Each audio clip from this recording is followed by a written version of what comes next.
বিসমিল্লাহির রহমানির রহিম। আসসালামু আলাইকুম। বিবিএ সম্মান ব্যবস্থাপনা বিভাগ প্রথম বর্ষের প্রিয় ছাত্রছাত্রী, আশা করছি আল্লাহর রহমতে সকলেই ভালো আছো। আদিতমারি সরকারি কলেজের অনলাইন শিক্ষা কার্যক্রমের ধারাবাহিকতায় স্বাগত জানাচ্ছি আমি শাহ মোহাম্মদ ফিরোজ ইসলাম, প্রভাষক ব্যবস্থাপনা বিভাগ, আদিতমারি সরকারি কলেজ। প্রিয় শিক্ষার্থী, আজকে আমি তোমাদের পাঠ্য বই ব্যবসায় পরিচিতি বিষয়ের তৃতীয় অধ্যায় অর্থাৎ বাংলাদেশে যৌথ মূলধনী কোম্পানির উন্নয়ন অধ্যায় থেকে আলোচনা করব। আশা করছি তোমাদের পাঠ পরিচালনায় আজকের আলোচনা সাহায্য করবে। আজকের আলোচনার বিষয়গুলো হলো: 1. যৌথ মূলধনী কোম্পানি বলতে কি বুঝো অথবা যৌথ মূলধনী কোম্পানি কাকে বলে। 2. যৌথ মূলধনী কোম্পানির কৃত্রিম ব্যক্তিসত্তা ব্যাখ্যা করো অথবা বর্ণনা করো। 3. কোম্পানির চিরন্তন অস্তিত্ব কী এবং 4. কোম্পানির বিলোপ সাধন বলতে কি বুঝো। প্রিয় শিক্ষার্থীবৃন্দ, বর্তমানে বৃহদায়তন ব্যবসা জগতে যৌথ মূলধনী কোম্পানি একটি জনপ্রিয় ও গুরুত্বপূর্ণ সংগঠন। চিরন্তন অস্তিত্ব সম্পন্ন, সীমাবদ্ধ দায়, কৃত্রিম ব্যক্তিসত্তা, দক্ষ পরিচালনা ও ব্যবস্থাপনা একে দিয়েছে আলাদা স্বকীয়তা। মূলত মুনাফা অর্জনের উদ্দেশ্যে কতিপয় ব্যক্তি স্বেচ্ছায় একত্রিত হয়ে যৌথভাবে মূলধন সরবরাহ করে দেশে প্রচলিত আইন অনুযায়ী যে কারবার সংগঠন তৈরি করে তাকে যৌথ মূলধনী কোম্পানি বলা হয়। মূলত শিল্প বিপ্লবের পরবর্তী সময়ে শিল্প ও বাণিজ্যের ক্রমবর্ধমান প্রসারের প্রেক্ষিতে কারবার জগতে আশীর্বাদ হিসেবে এই কারবারের জন্ম হয়। প্রিয় শিক্ষার্থী, প্রথম আলোচনার বিষয় যৌথ মূলধনী কোম্পানি কাকে বলে অথবা কোম্পানি বলতে কি বুঝো। ধনতান্ত্রিক দেশসমূহে ঊনবিংশ শতাব্দীর শেষভাগে শিল্প বিপ্লবের পর বৃহদায়তন উৎপাদনের গোড়াপত্তন ঘটে। তবে বৃহদায়তন উৎপাদনের ক্ষেত্রে নানা জটিলতা সৃষ্টি হয়, যার ফলে এই জটিলতা নিরসনকল্পে উদ্ভব হয় সম্পূর্ণ নতুন প্রকৃতির এক বৃহদায়তন কোম্পানি, যা যৌথ মূলধনী কোম্পানি নামে পরিচিত। অর্থাৎ অর্থ উপার্জনের উদ্দেশ্যে কতিপয় ব্যক্তি যৌথভাবে মূলধন সরবরাহ করে স্বেচ্ছায় আইনের বিধান মতে পৃথক ও কৃত্রিম ব্যক্তিসত্তা বিশিষ্ট যে শিল্প বা ব্যবসা প্রতিষ্ঠান গঠন করে তাকে যৌথ মূলধনী কোম্পানি বলে। আবার এভাবেও বলা যেতে পারে, দুই বা ততোধিক ব্যক্তি স্বেচ্ছাপ্রণোদিত হয়ে মুনাফা লাভের উদ্দেশ্যে যৌথভাবে মূলধন বিনিয়োগ করে দেশের প্রচলিত আইন অনুযায়ী যে ব্যবসা প্রতিষ্ঠান গড়ে তোলে বা গঠন করে তাকে যৌথ মূলধনী কোম্পানি বলে। 1994 সালের কোম্পানি আইনের 2(1) ঘ ধারায় বলা হয়েছে যে কোম্পানি বলতে কোম্পানি আইনের অধীনে গঠিত ও নিবন্ধিত অথবা বিদ্যমান কোনো কোম্পানিকে বোঝায়। আবার এভাবেও বলা হয়েছে যে কোম্পানি হলো এমন একটি স্বেচ্ছামূলক সংঘ বা কতিপয় ব্যক্তির সংগঠন যারা একটি সাধারণ তহবিলে জমাকৃত অর্থ বা আর্থিক সম্পদ কোনো ব্যবসা বা কোম্পানিতে বিনিয়োগ করে তথা হতে প্রাপ্ত মুনাফা অথবা লোকসান ভোগ করে। জাস্টিস মার্শালের মতে কোম্পানি হলো এমন একটি কৃত্রিম সত্তা যা দেখা বা ছোঁয়া যায় না এবং আইনের বিধান অনুসারে টিকে থাকে। তো শিক্ষার্থীবৃন্দ, এতক্ষণের আলোচনা শেষে কথা বলা যায় যে কোম্পানি আইন অনুযায়ী মুনাফা অর্জনের লক্ষ্যে স্বেচ্ছাকৃতভাবে একত্রিত ব্যক্তিদের নিয়ে গঠিত একটি কৃত্রিম ব্যক্তিসত্তা বিশিষ্ট ও চিরন্তন অস্তিত্ব সম্পন্ন কোম্পানি প্রতিষ্ঠানকে যৌথ মূলধনী কোম্পানি বলা হয়, যা 1994 সালের কোম্পানি আইন অনুযায়ী গঠিত, পরিচালিত ও নিয়ন্ত্রিত হয়ে থাকে। শিক্ষার্থীবৃন্দ, আশা করি যৌথ মূলধনী কোম্পানি কাকে বলে বা যৌথ মূলধনী কোম্পানি কি এই বিষয়টি বুঝতে পেরেছ। আমাদের এবারের আলোচনার বিষয় হলো যৌথ মূলধনী কোম্পানির কৃত্রিম ব্যক্তিসত্তা ব্যাখ্যা করো বা বর্ণনা করো।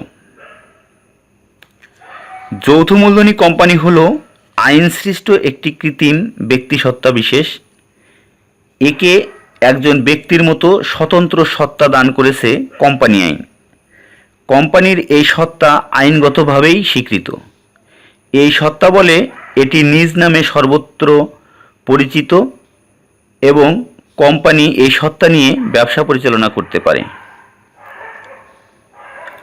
কোম্পানি আইনের দৃষ্টিতে পৃথক ও চিরন্তন অস্তিত্ব সম্পন্ন। একে কৃত্রিম ব্যক্তিসত্তাই চিরন্তন অস্তিত্ব দান করেছে। কোম্পানির সদস্যের অর্থাৎ মালিকের অস্তিত্বের সাথে এর অস্তিত্বের কোনো সংস্পর্শ নেই বা সম্পর্ক নেই। কোম্পানির সদস্যপদ যে কোনো কারণে পরিবর্তন কিংবা সকল সদস্যের মৃত্যু ঘটলেও কোম্পানির অস্তিত্ব বিলুপ্ত হবে না বা হয় না।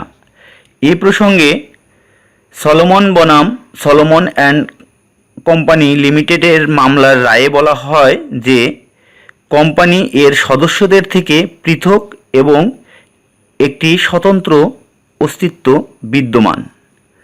যৌথ মূলধনী কোম্পানি যেসব কারণে আইনের দৃষ্টিতে পৃথক ব্যক্তি বা কৃত্রিম ব্যক্তিসত্তার অধিকারী হিসেবে পরিগণিত হয় সে বিষয় এখন আলোচনা করব। 1. আইন অনুযায়ী নিবন্ধনপত্র পাওয়ার পর কোম্পানির পৃথক অস্তিত্বের সৃষ্টি হয়, আইনগতভাবে বিলোপ না হওয়া পর্যন্ত যার অস্তিত্ব বহাল থাকে। 2.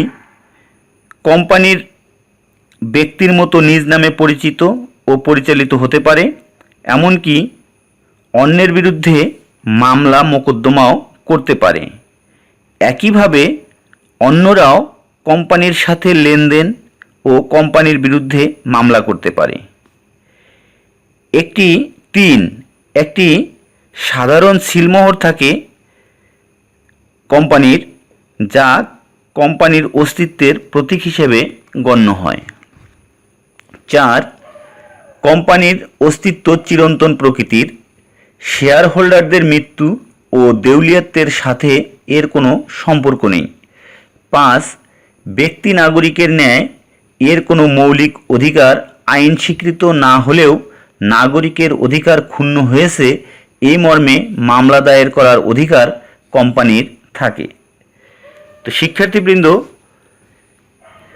এতক্ষণের আলোচনা শেষে একথা বলা যায় যে একটি কোম্পানি রক্ত মাংসে করা মানুষ না হলেও আইনগত কারণেই তা এমন পৃথক অস্তিত্ব ও মর্যাদা লাভ করে যা তাকে একজন ব্যক্তির ন্যায় অধিকার প্রদান ও দায় দায়িত্বের বেড়াজালে আবদ্ধ করে। ব্যক্তির ন্যায় এরূপ মর্যাদা এবং স্বতন্ত্র অস্তিত্বকেই কোম্পানির কৃত্রিম ব্যক্তিসত্তা বলা হয়ে থাকে। শিক্ষার্থীরা, আশা করছি যৌথ মূলধনী কোম্পানির কৃত্রিম ব্যক্তিসত্তা কি বিষয়টি বুঝতে পেরেছ। আমাদের পরবর্তী আলোচনা কোম্পানির চিরন্তন অস্তিত্ব বলতে কি বুঝো, অথবা কোম্পানির চিরন্তন অস্তিত্ব কি। কোম্পানির চিরন্তন অস্তিত্ব বলতে কোম্পানির এমন একটি অবস্থাকে বোঝায় যার ফলে যুগে যুগে এর মালিকানায় পরিবর্তন ঘটে অথচ এর সীমাহীন চলার পথে কোনোরূপ প্রভাব ফেলে না। যৌথ মূলধনী কোম্পানি আইনের দৃষ্টিতে চিরন্তন অস্তিত্বের অধিকারী। এক্ষেত্রে কোম্পানি ও মালিকানা পৃথক হওয়ায় কোম্পানির চিরন্তন অস্তিত্ব এনে দিয়েছে। ফলে কোম্পানির মালিক তথা শেয়ার মালিকগণের ইচ্ছা দ্বারা এর বিলোপ সাধন করা যায় না। শেয়ার মালিকগণ তাদের শেয়ার বিক্রয় করে দিতে পারে, এর দ্বারা শুধু মালিকানায় পরিবর্তন আসে। আবার কোম্পানির সব মালিকের মৃত্যুতেও এর বিলুপ্তি ঘটে না, শুধুমাত্র 1994 সালের কোম্পানি আইনের মাধ্যমে আনুষ্ঠানিকতা পালন করে কোম্পানির বিলোপ সাধন করা যায়। এতক্ষণের আলোচনা শেষে আমরা এই কথা বলতে পারি যে চিরন্তন অস্তিত্ব বলতে এমন একটি অবস্থাকে বোঝায় যার অস্তিত্ব সীমাহীন। কোম্পানির চিরন্তন অস্তিত্ব হল কোম্পানির একটি স্বতন্ত্র ব্যক্তিসত্তা বিশিষ্ট সীমাহীন অস্তিত্বের অধিকারী। শিক্ষার্থীবৃন্দ, আমাদের পরবর্তী প্রশ্ন বা আজকের আলোচনার শেষ প্রশ্ন বা শেষ আলোচনার বিষয় হচ্ছে কোম্পানির বিলোপ সাধন বলতে কি বুঝো, অথবা কোম্পানির বিলোপ সাধন কি। কোম্পানি আইনের বিধান অনুযায়ী কোম্পানির সকল প্রকার কাজকর্ম বন্ধ করে কোম্পানির অবসান ঘোষণা করাকে কোম্পানির বিলোপ সাধন বা অবসায়ন বলা হয়। শিক্ষার্থীবৃন্দ, আমি তোমাদের দৃষ্টি আকর্ষণ করছি বা মনোযোগ আকর্ষণ করছি, আমি আরেকবার বলছি, শোনো। কোম্পানি আইনের বিধান অনুযায়ী কোম্পানির সকল প্রকার কাজকর্ম বন্ধ করে কোম্পানির অবসান ঘোষণা করাকে কোম্পানির বিলোপ সাধন বা অবসায়ন বলা হয়। কোম্পানির বিলোপ সাধন ঘোষণা দ্বারা এর কোম্পানি সংক্রান্ত কার্যাবলী বন্ধ হয় এবং পরবর্তীকালে সম্পত্তি ও দায় দেনা নির্ধারণ করা হয়। কোম্পানির বিলোপ সাধন ঘটলে প্রথমে সম্পদ বিক্রয়লব্ধ অর্থ হতে পাওনাদারদের প্রাপ্য পরিশোধ করতে হয়। এরপর কিছু উদ্বৃত্ত থাকলে শেয়ার মালিকদের মধ্যে অগ্রাধিকার ভিত্তিতে এবং আনুপাতিক হারে শেয়ার মূলধন ফেরত দিতে হয়। এভাবে কোম্পানি সত্তার বিলোপ সাধন ঘটে। প্রফেসর গাওয়ারের মতে কোম্পানি অবসায়ন এমন একটি প্রক্রিয়া যার মাধ্যমে এর জীবনের পরিসমাপ্তি ঘটানো হয় এবং পাওনাদার ও সদস্যদের কল্যাণে এর পরিসম্পদ কাজে লাগানো হয়।